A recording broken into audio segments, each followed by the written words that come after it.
What's going on, Sens fans? This is Jack and Jacob, and we're back with another post-game coverage. Today's February 11th, and we just lost to the Winnipeg Jets by a score of 5-1. It was such a hard game to watch because we started off so strong. The shots at the end of the first period were 17-6. Yeah, I feel like we've seen this before.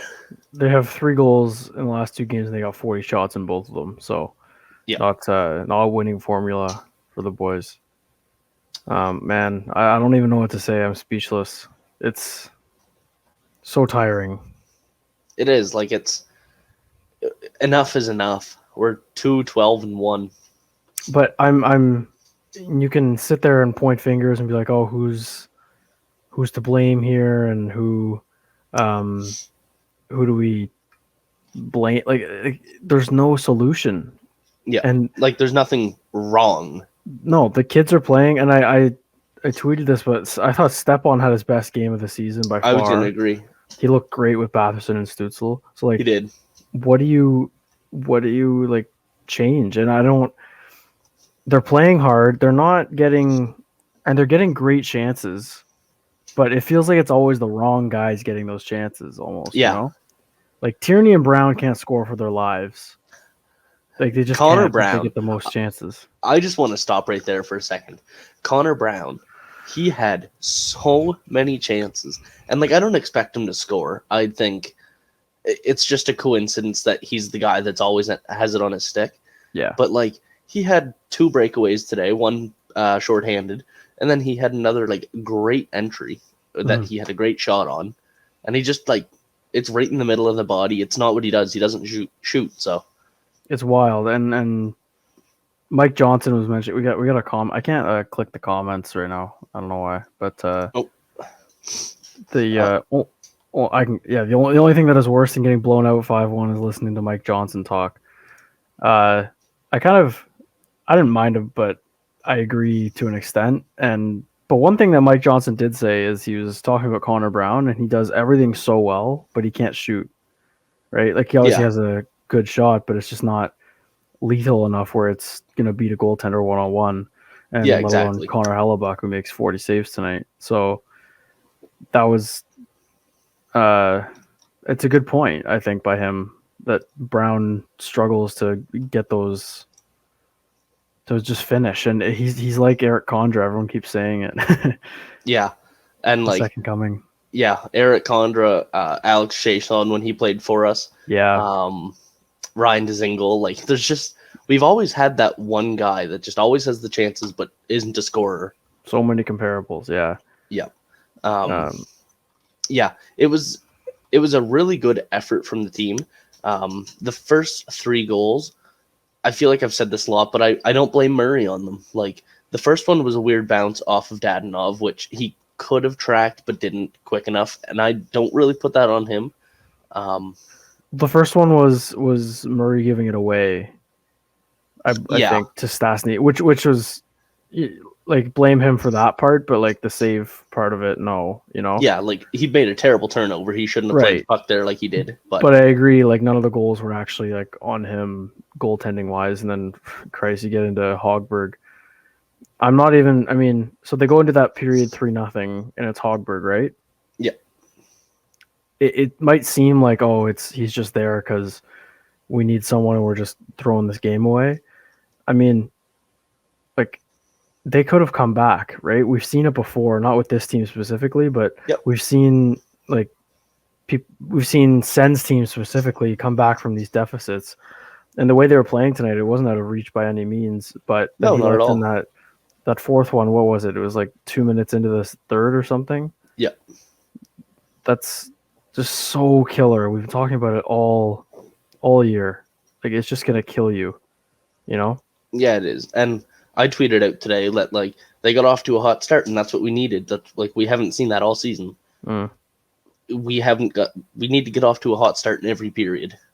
Yeah, they I feel like every game they've got one period where they're just buzzing, and if they can piece it together, it'd be great. But I'm not gonna blame the team as a whole for this one, because you go in. What was it? It was 17 shots in the first intermission. Yeah. So you go in, and at this point, like you're thinking in your head, if you're the players, you're like, oh my god, it's gonna happen again. Where it's 0-0 and we had like outshot them 3-1, right?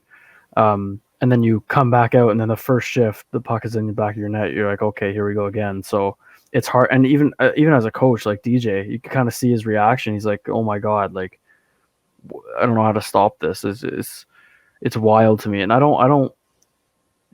I mean, we've got comments about like firing Dorian and firing DJ. It's like that's not going to solve anything in the short term either way. You know, firing DJ isn't going to change anything because they can't get saves. Yeah, right? quite frankly, I think DJ has been doing a great job, Me and that's too. a really unpopular opinion. But like, he had to test his vets at the beginning. He had to see what he had. Mhm. Like, there's no preseason or anything. These are brand new guys to him. Yeah, he might have played Nisimov longer than he should have. He might have played Stepan more than he should have. But like, he had to test the waters with the guys. So the season didn't start off too good for him. But I mean, like, what else are you gonna do? Well, so the thing with like the people who are upset with DJ, it's like, I mean, yeah, they're not scoring, so you could say, oh, his line combinations are bad, and they might have been, but that first period, every single line was going, and no one was bad. And then you go, and it's like, oh, you shouldn't be putting Norris with Watson and Galchenyuk. You should be back with Tkachuk and Batherson. When he was with Tkachuk and Batherson, that line dominated, but A, they were the only line dominating, and B, they did not score that much. Like, they didn't make a huge difference on the scoreboard. Right? They were there everywhere the whole game. Yeah. But they just didn't have the chemistry to put it in. But if you're from DJ's perspective, when your team is into it, which they were in the first period, everyone was going. You had all four lines rolling, and that's an ideal team right there, right? Yeah. But no one's putting the puck in the back of the net, and that's not happening any time. Like, they're the last in the league in offense, you know? Yeah, and you can talk about analytics all you want, but like something's wrong when you have 3 goals against after the second period. None of them are inherently on, like, the Jets just struck. They struck on opportunities. I don't think they had. I don't know how to check like high danger save percentage or whatever. Yeah, like I don't know about all that, but boy, yeah, and like Matt Murray had an 800 save percentage today. That's not going to cut it, obviously. Yeah, but like he made 12 saves on 15 shots. Those 12 saves like were quality saves. Like, that was a tough Winnipeg team to play. They might not. Winnipeg started this game the exact opposite. They had quality chances, but not many, and Ottawa just had loads of chances, but just all quantity, no quality. Yeah, and they kind of had a shot, like they panned to Paul Maurice on the bench there at the end. Yep. And it was like last face off of the game, and he's kind of just shaking his head because it's like he knows that they aren't good, or they didn't have a good game. I mean, and when you're winning 5-1 and the other coach is saying, "Oh, we didn't play a good game. This isn't good," that's a problem, you know. Yeah. And obviously, Winnipeg I think does have a lot of potential. No, they're a great team. Like their record, I think they're third in the division. But it's just when the other coach is saying against you, when they're playing a team that's dead last in the division by a long shot, that he's not. I bet you if you can go look at his post game comments, he's going to say that he's not happy with the result or happy with the way the team played, because, and that's telling in a way. And in a way, it's a compliment to the Sens. But if they could just put the puck in the back of the net, this would be a much different feeling. Yeah, and one thing I want to point out, we'll get to the stats sheet in a bit, but Josh Norris only played 12 and a half minutes tonight. He looked great. I really liked him. I thought he had a lot of good shots, and like he scored. Big thing for him, I think at the end, he was like in the third period, he was the best player. Like, he's just had his feet moving, and I think he knows, like, that's the thing about being harder on the kids than you are on the vets. If the kids are playing hard like that at the end of a 5-1 loss, that's a bonus, right? Like, it'd be easy for them to just kind of like throw in the towel and not try, but I like the fact that they're grinding out there still. Yeah, like they're just going for it. Yeah, so Eddie mentions that there's no chemistry on the lines, no one trusts each other. Yeah, I see that, and I think bringing Logan Brown up might help. Potentially see Paul Brown Batherson together again. I think that would be excellent. I kind of disagree with Eddie. I think the lines have good chemistry when it's hard to look at this game not in the first. We'll take out the first period and we'll take out the third period because those first period they were all clicking. The second period you could notice. I noticed Stutzel and Batherson together the most, but they didn't have a ton of chemistry. But they were just you could see if they were together for a longer time, they start to learn how each other played. Yeah. But I wouldn't say that every line didn't have chemistry. I would just say they weren't just because they're not scoring doesn't mean they don't have chemistry. I guess. Yeah, and like I think there is a lot of chemistry. Like you see Tierney and Brown, they're pretty much the dynamic duo on this team. Exactly. Yeah. And even like they didn't play tonight, but Kachuk and Norris, like that's a great line. For sure. So yeah. I do think there is a lot of chemistry. It just doesn't necessarily show up. Yeah, that's definitely a good way to put it. Sam actually just left New Era Sens on good terms. Sam says that we need Zub back. I agree. And Brandstrom. Personally, and Brandstrom, absolutely. Yeah. Personally, I didn't notice Zub a lot the last few games, like which is a good thing. Like, he didn't make any big floppy mistakes or whatever. But like this team needs him. Yeah, the way he moves the puck is underrated for sure. There was an example last game. He was in the corner, and instead of he pinched down into the corner of the offensive zone, and instead of just wiring at the net, he was patient and he waited. And that's something that all the defensemen outside of Chabot and Brandstrom don't do. So it's cool to see that, and the fact that they just picked him up out of Russia kind of for free is the best part, I think. Yeah, and that he chose Ottawa. Exactly. Yeah. So he wants to be here. Yeah, he sees like a long-term fit for sure. Yeah. Tony Wren, what is the Senators' choice? What if the Senators choose to tank this season, win the draft lottery, and end up picking a bust? That would just be miserable. It's an interesting season to choose to tank. I mean, they could definitely spin it that way, that they were trying to do that. But either way, if they say they're going for it, you'd be like, oh, they're lying. And then if you say they're tanking, then you think they're lying because they're putting up 40 shots a night, right? Yeah, like this team's not going to intentionally tank. They're not going to pass anybody except for maybe Vancouver in this division. But... Yeah, if they were going to tank, they would have done it last year, no doubt. And I guess they kind of did in a way last year, but they were still competitive. Like last year was much more enjoyable. Yeah. I mean, about the draft though, there's no like high-end talent in this year. Not to say that the players aren't good, but there's no Lafreniere, there's no Dahlin or Hughes or I can't remember the rest. Yeah. At the top, so it's kind of like if you tank and go for the first overall pick, you might as well just pick fifth because the top 5 players are all kind of in the same tier. There's no one, and also if all those players were playing right now, it'd be a different story for sure. Yeah. Yeah, and then, I mean, I don't know. So there's a science behind just getting the best odds possibly, which they will because they're basement in the league. They'll have great odds. So it'd be more of like if they lose the lottery and dip to 4th this year, like the Red Wings did, it won't be as detrimental as it was for the Red Wings. Yeah. If that makes sense. Which they're actually looking at changing the draft lottery. Of course, this would be the year. Yeah. So we'll see what happens when the time comes.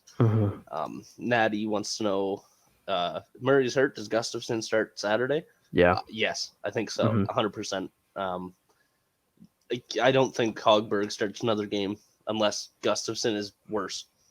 No, I mean, I honestly think if Murray didn't get hurt, then they would have sent Hogberg down tomorrow probably, but they probably just need to keep him for the bodies. But I would be shocked if Murray can't go. I'd be stunned if they start Hogberg. Yeah, I would be too. Be a questionable and not even decision. Just because I don't believe Hogberg can win a game. Just there's no confidence in front of him right now. Just get him down to Belleville so he can play games and in front of like a competitive team because they're not a bad team looking to climb out of the basement. I feel like that could be what he needs. It's funny though, like after the bad goal today, he like slides over and robs, I don't know who it was, but it was a great save. Yeah, it was. I know You know? exactly what you're talking about. I don't know. Yeah, Who it kind of cancels out, but it's just, yeah, I don't know. I don't understand goaltending. It's just so frustrating. It's like I'm running out of times that I can't keep count of how many times we've run into a hot goalie at the other end, and then our goalie can't stop a beach ball. I know. So It's tough. Yeah. One more comment, and then we'll kind of get into our goals here. Top prospects next year in this draft are defense heavy. Owen Power, for example. There's also Luke Hughes. Who else is there? Brant Clark. Like, there's just a lot of good names. And all of them would be amazing on this team. But I see our future top four as Brandstrom, Shabbat, Sanderson, and JBD. Yeah, I mean, it'd be really odd if they picked a defenseman this year, regardless of where they are. Yeah. After picking Sanderson at 5. Yeah. Like Go ahead. It was two defensemen went in the top 10 last year in October. Yeah. It was just Drysdale and Sanderson, and then this year there could be up to 5 or something, which is a lot. Least. So it'd be weird if they went out of their way to pick a defenseman this year or in 2020. I mean, and then do the same thing this summer, whenever the draft happens. But that'd be very Senators to do. Yeah, so I don't know. Like, unless it's Owen Power, 6'5", they're saying he's the next Victor Hedman. He's the only one I would consider, just because we have our offensive guys already. Yeah, I mean, but we have our offensive guys, but like we can't score.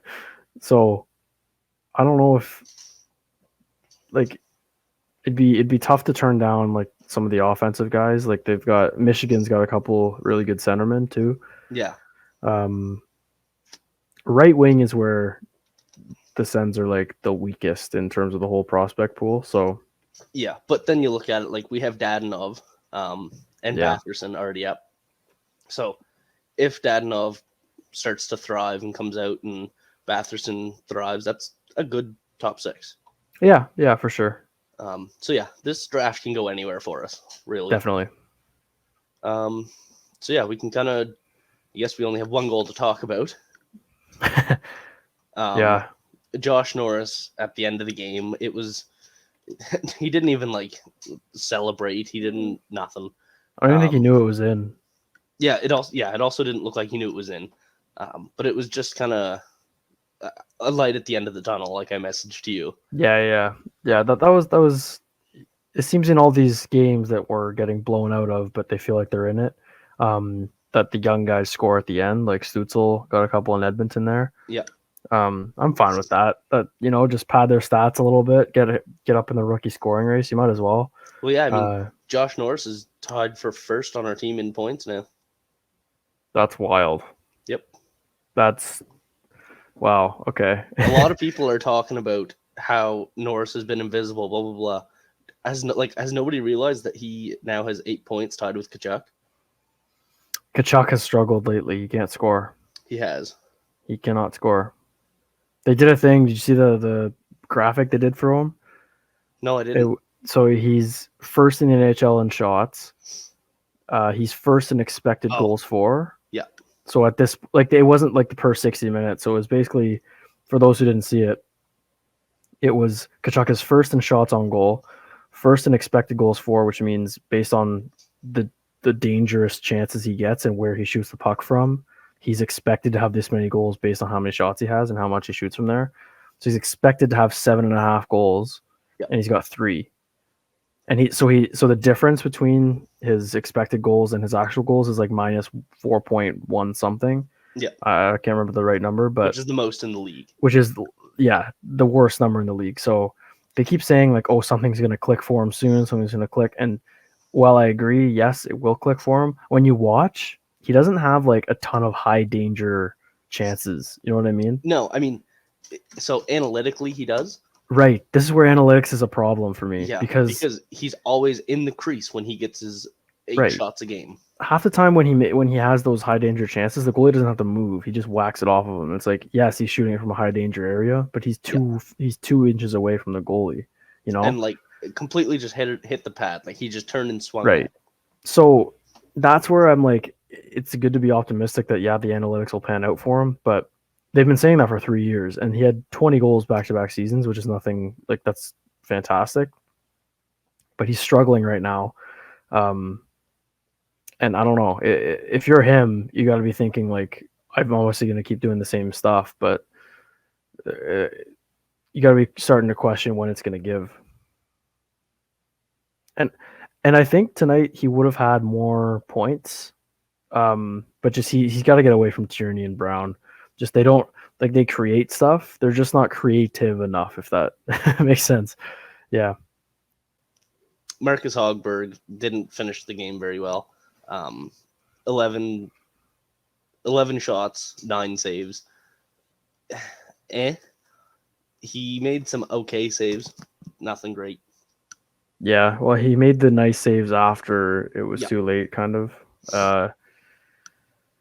Yeah, I don't know. I feel bad for the guy. You don't want to give up on a goalie, obviously, but feels like he's the same age as Murray. It's just crazy the difference in opinion, I guess, or the way it appears. Yeah, everybody calls Hogberg a bust now. He has no he's young. Mm-hmm. Yeah. It's nice to see. Norris only took 4 faceoffs tonight. He did. Yeah, he didn't have a ton of ice time, so I feel like they weren't out there a lot. Yeah. It is nice to see everybody but Norris above 50%, like Stepan, which we haven't even talked about yet. Derek Stepan, 64% on the draw, led the team. Best night for him by far. Yeah, he right out of the gate, right first period and everything, he was just playing incredible hockey. I think he's with Stützle and Batherson to pump that trade stock a little bit. Oh, 100%. You know? Hope he gets some points, show he can produce. Exactly. And I mean, he didn't get any points tonight, but a game like that will get people's attention. Like he's always been strong on his stick like all year.